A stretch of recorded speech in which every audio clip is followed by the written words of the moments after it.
فيما بعد قرر بنو حماد الاستقرار نهائيا في بيجاية وجعلها عاصمة لهم، وأطلقوا عليها اسم بيجاية الناصرية.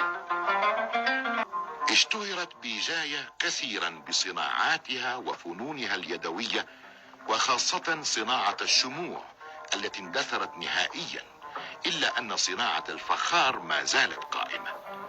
وشهرة بيجاية في صناعة الشموع تعود إلى تلك الفترة العريقة من تاريخها الحمادي، حين كان المشعل والشمع ومصباح الزيت الوسيلة الوحيدة للإنارة، وحين كانت بيجاية تنتج أفضل أنواع شمع النحل وتصدره إلى أوروبا، حيث مصانع الشموع الهامة، وقد سمى الفرنسيون الشمع بوجي نسبة إلى مدينة بيجاية. Bougie.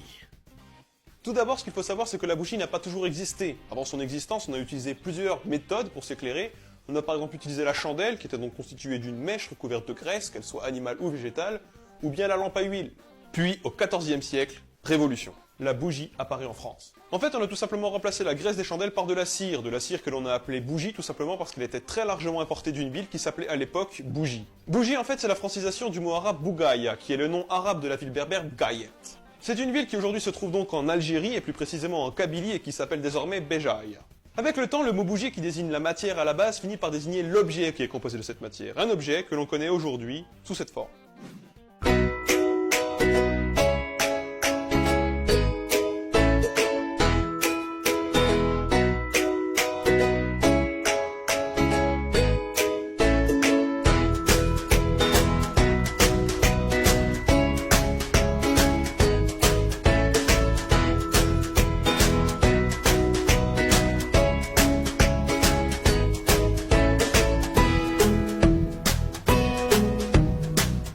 Le mot bougie, lui, tire ses origines de l'ancienne ville maritime algérienne de Bougie, appelée aujourd'hui Béjaïa.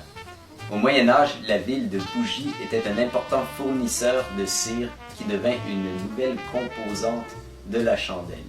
Également, sa mèche se distinguait comme n'étant plus du chanvre, mais du coton tressé. C'est donc au XIVe siècle que le mot bougie fait son apparition dans la langue française.